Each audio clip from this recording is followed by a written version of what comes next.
bekukhona leya ndawana ngithi mina ngumshumayeli so angidisappoint yabo so bekukhona le ndawana kade ikhona ethi sifuna ukuzwa ukuthi izokhuluma yini iRussia nakazi ke sebekubiza ngeRussia kodwa mhlawumbe sekufike so uzolithola ithuba ngeke lithole ithuba kukhona lokho but njengomuntu ohlala njengoba sisemabhizinisini nje sikhona ko social media sike sibona abantu nemibono eminingi befisa ukuthi ngathi kungenzeka okuthile but then unfortunately kushuthi-ke ithuba langafika bathi-ke cha hayi asibanikeze abantu ithuba ukuthi simlande umkhathina bekhona la endlini zokusakaza namhlanje. Ngane yakwethu usaphila bhuti? Ngiyaphila Mshumayeli, ninjani nina? Hayi unyazi lwezulu silondolozile mfowethu siyaphila siyaphefumula ngoba nakho uJuly siyobona ya sibonge nje ukuthi ufike mfowethu uzoba kanye nathi kuleli sabathela namhlanje but before singene engxoxweni yethu okanye ke entshumayelweni ngoba phela sikuJuly fanele sikhumbuzane ukuthi ke njengoba sikuJuly awumunye akazi nanokuthi kwenziwani uJuly kuyaya nje ngoba phela kufanele ngiye umhlangano kaJuly abanye abazi nanokuthi yini efunakalayo kumina njengoba ngiya kuleya ndawo so singakangeni ke mhlawumbe ekukhumbuzaneni lokho ngiyakhumbula ukuthi eminyakeni noma ngasakhumbule kuyinini uke waba usihlalo weNathesa eUKZN eUNISA sorry eUNISA la nabakhona ke nomsebenzi omuhle naluhlela inkosi izofika so lokho ngithe mangizwa la kunendawana la kade ukukhuluma khona ukuthi kuneyingane ekuthothi mhlawumbe izalo ugogo ihleli ekhaya ayinayo imali yokwazi ukuthi ingaqhubeka ifunde. Those are the people okufanele ngabe balekeleleka esontweni. I was like the idea enhle but the question ithi njengoba sike sibuzo sokukhuluma ngezinye izinto mhlawumbe ezisuke ziphambuka noma usuke uyibothi ziyageja ukulithola yini ithuba lokukhuluma mhlawumbe kulabo abasuke be relevant ngoba omunye umuntu uzothi why umkhathini engahlali phansi nabantu abathintekayo nikhulume uphakamisa imibono yakho like have you ever had the opportunity ithuba lokuthi ukhulume izinto ezifana nalezo udlulisa umbono wakho? Angibingelele kuwe Mshumayeli nakulona lonke ibandla lamaNazaretha nakubona bonke abalalele umsakazo izwi lomzansi ekseni ngithi mina esabatha ayibenhle. Kulolu hlangothi lolu lwezingane ezihlele emakhaya enganawo amandla okuya phambili ngenxa yokuntula ke kwabazali bazo. Ngumuntu ke ohlala izinto athi ukuyibuka ngelinyiso nokubanzi bokulalela inkulumo eyake yashiwo uShembe yokuthi maNazaretha fundisana izingane zenu. Ngokwezifiso zikaShembe ke ngangiveza lo mbono wokuthi kulezi imali okuye kwenzeke zitholakale iqoqeke kuma conference nakwinabasha emathempelini bekungevulwe yini isikhwama sokusiza izingane ezintulayo.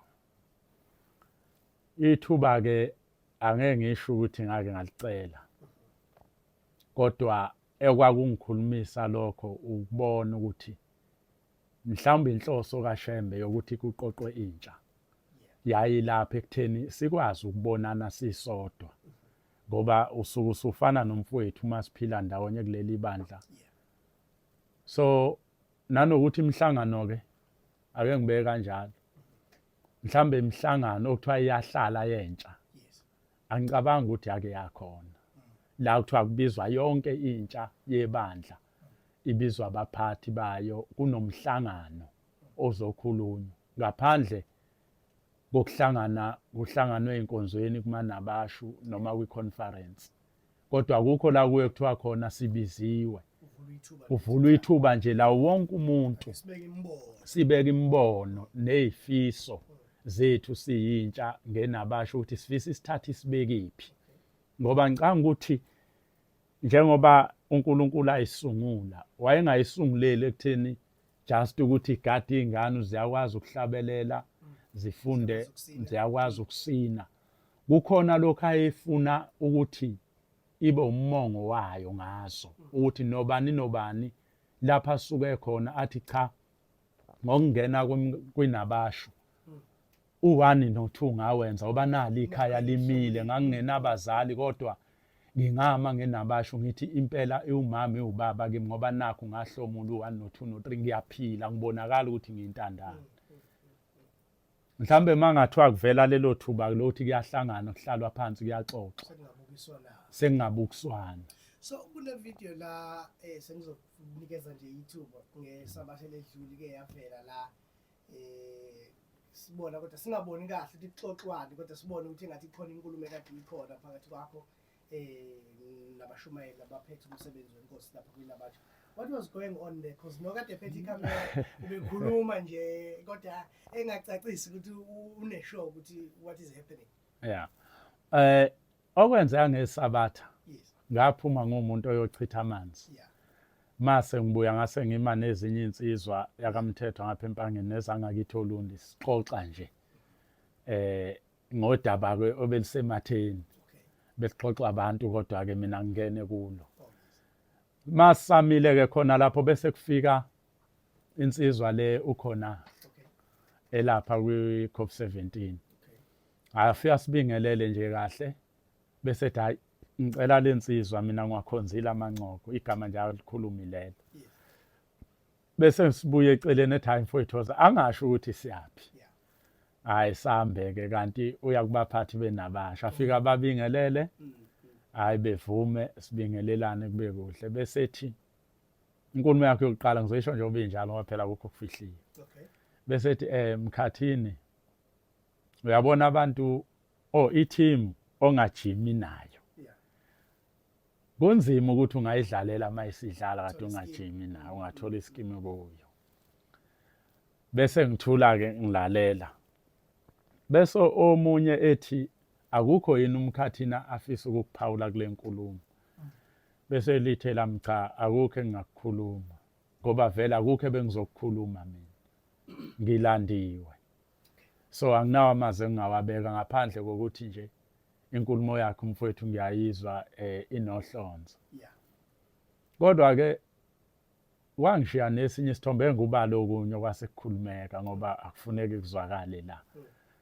Kodwa ama-respondi ayeqhamuka ngali ayitshengisa ukuthi hayi akukhona lokho esikucabangayo kodwa ngizokushiya kanjalo. So umfowethu Ngiba wayezama yena ukuthi ngoba waze wathi yena ngiyamcelela noma engahlabelela ke ngoba phela sisenkolweni asikho kwipolitiki. Okwepolitiki ekusala ngaphandle mase sila siphambi kwaShembe. Esethi umshumayeli uNcube hayi lo seNewcastle. Athi hayi asinankinga yabo. Umkhathini engangena enkonzweni as long bezobamba ulayini. Athi mabe kulayini asinankinga. Kuya ngokuthi ulayini uhambe wafikaphi. Athi ngiyakhumbula na last year waye esezongena ubaba wavala. Hayi ke bese sithi thina hayi ke mawusho njalo mshumayeli ushentshweni. Hayi phela siyayihamba inabasho ukuthi sihamba nathi lapho esisuke singakhona. Ngeke uhambe wonke umhlaba. Ukwenza ukuthi mhlawumbe awungibonanga wena. Laba bangasekhaya bayazi yabona nje nohlalo bethu bayazi ukuthi hayi siba naye kumanabasha kwi-region lesikuyona ikakhulukazi eMlazi.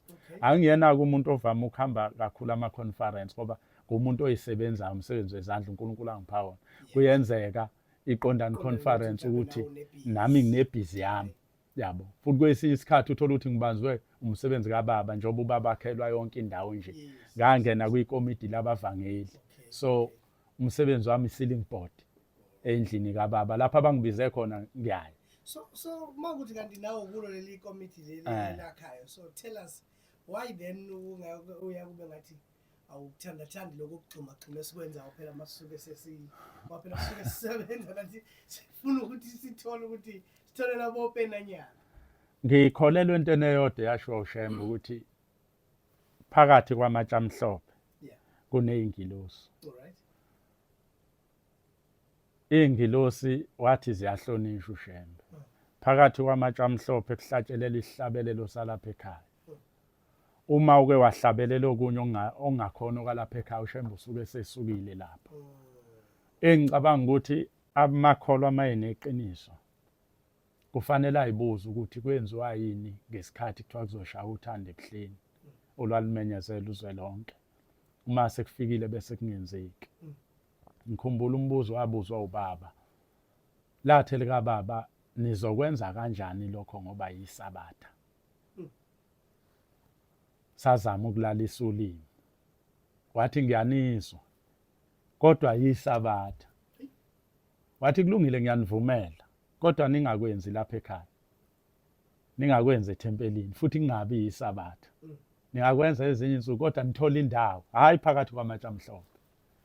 Ileyo nto-ke engiye ngiyesabe ukuthi yebo siyalwenza uthando ngalezi ngoma zethu esiyithandayo, futhi lento isize yangena nakumaNazaretha kube ngathi into yesonto.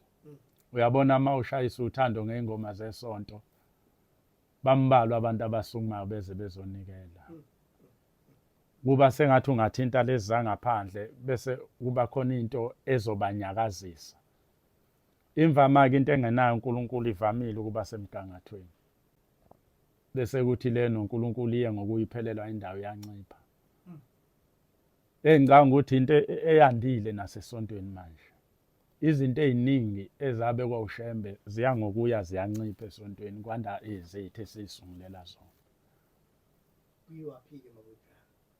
Umbuzo-ke uba lapho, kodwa-ke ngiye ngithi mina mhlawumbe ukujwayela. Uyabona lento ngiye ngiyifanise nomakoti mayifika emzini wendoda ezogana. Noma ngabe umficile ubaba ayizala noma ngabe akamficanga. Uyazi ukuthi njengoba ngifike kulo muzi khona izindlu engingaphumi ngaphambi kwazo. Uhamba ngemumva. Kodwa ngokuya ngokuye ejwayela umbona nangelinye ilanga esemphakathi negceke. Kwayona lendlu kababa ayizala umthole selunguza kuyona phakathi. Kodwa esafika ubengakwenzi. Ngelinye ilanga umbone esechitha amanzi enhla kwesibaya kade engakwenzi. Ukujwayela kuya ngokuya ulibala ukuthi kambe ngiyini lapha ekhaya. Iningi lethu selikhohliwe ukuthi lazokhonza lithunywe lizokhonzela nemindeni. Sekube ngathi thina esizokhonzelwa. Right. Ngiyabonga ngalolo luvo nje, bengithi ake siqale sithinte lezo iy'ndawana lezo singakangeni emsebenzini wokuthi-ke sikuJulayi, njengoba sikuJulayi abantu basemzini wenkosi ebuhleni kuma-headquarters ebandla. Abanye abanalo ulwazi ukuthi yini elindelekile kubona, abanye sebekhohlwe nanokuthi sikwabanda. So ake